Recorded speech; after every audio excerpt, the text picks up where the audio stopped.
We finally got the long-awaited Valve Steam Deck into our office last week, and boy, am I excited to dig into this bad boy. As day one pre-order holders, the wait was Kickstarter-like, but honestly not too bad. It was never in doubt that we'd actually get the device, and now that it is here, let's take a first impressions look at how the consumer package is presented and just exactly what the Steam Deck is about.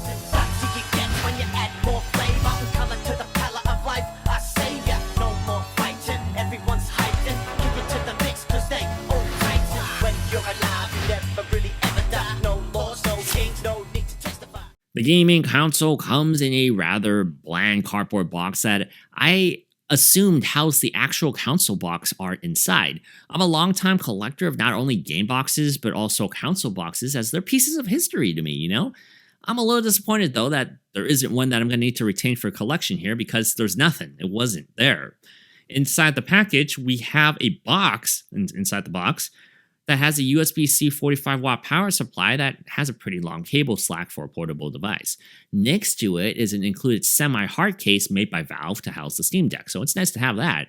I'm not too sure whether this connector holding the zippers together was supposed to be reusable or to be cut, as I've actually never seen zippers locked inside of an enclosed package before, but I cut it anyway. So go figure, we'll figure out whether that was the right move or not. So what exactly does the Steam Deck do?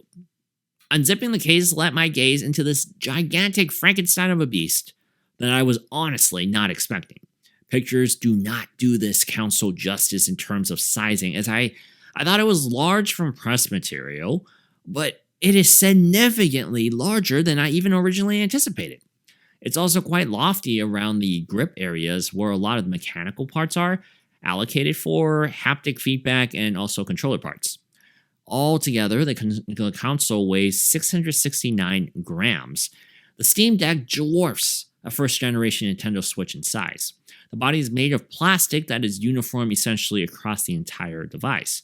Every single inch of the body has the same texture for your fingerprints, so not the most premium materials. On the frame lies almost all of the physical interactions, as the volume rockers are on the top left next to a 3.5mm headphone jack. An air vent splits the center with a USB-C slot for charging, accompanying the power button. L1, L2, and R1 R2 flank each hand grip as controller shoulder triggers. Slightly below them, on the rear of the Steam Deck, are additional buttons, L4, L5, and R4, R5, that have significantly less travel when pressed than their shoulder trigger counterparts. The exposed microSD card slot is located off-center on the right on the bottom frame. Unlike the Switch and a lot of other devices, there isn't a flap to close the slot off for dust prevention. I will say that while much bulkier than the Switch, initially the Steam Deck does feel more naturally submerged into my hands than that of the Nintendo Switch. There's not a lot of curves on the rear of the Joy-Cons, it's basically flat, to provide a solid grip by console controller standards. This is a bit closer to like what it would feel to hold a PlayStation DualShock controller than it is a Joy-Con. There are two parallel thumbsticks and trackpads that, for me, is actually quite impressive to have on a handheld.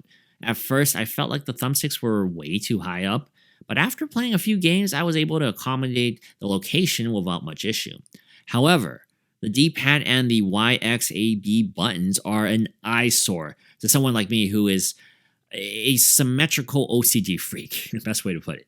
The B button and the D-pad literally are rolling off to the curve of the body. It's horrifying to look at.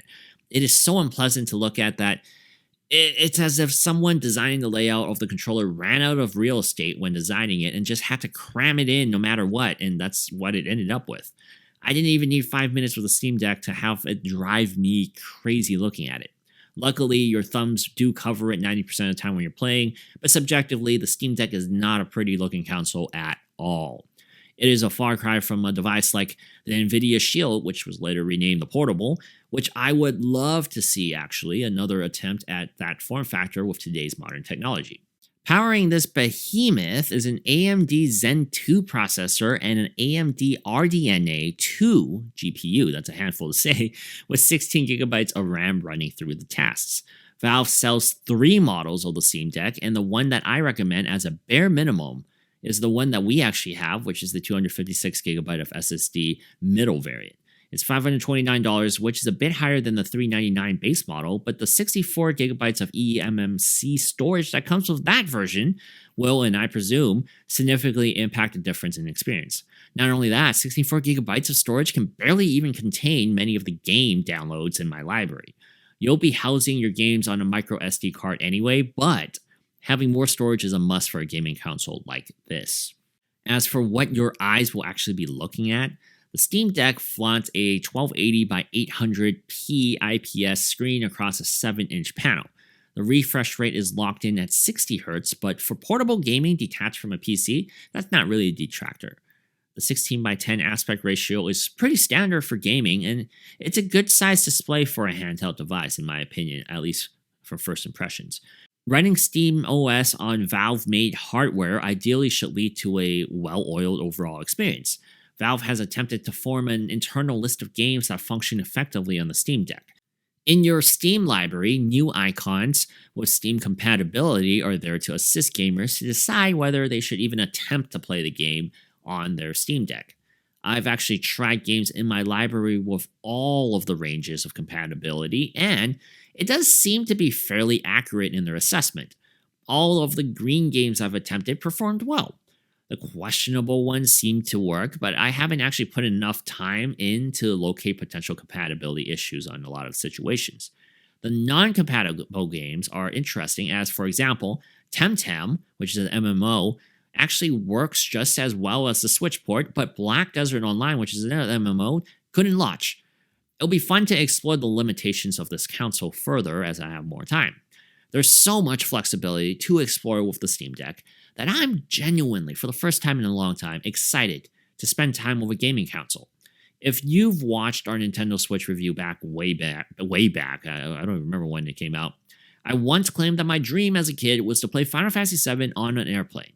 That's pretty easy now to do with modern technology, but if I'm being realistic, it took actually until like 2016, honestly, to play a PS1 AAA title near flawlessly on the go. Now in 2022, we can potentially play current AAA titles untethered from a TV or room. This is mind-boggling and just showcases just how far technology has come. I'm really excited to spend more time with this device. What games do you want me to check out? Because I'm going to do a demo video playing games. I'm going to set up all of the emulators, things that I need for this to have a great experience, and I'm going to review the heck out of this device. I've been waiting for it for a while, and I'm really hyped up for it. I'm sure you guys can tell. So let me know in the comments what you guys want to see from this. I would love to test it out for you, and I'll see you guys in the next video. The other day, my house was leaking, and I was like, oh my gosh, I don't know what to do about this. I'm a tech guy. I only know tech, so how do I fix that? And then you subscribed and you fixed it, so thank you.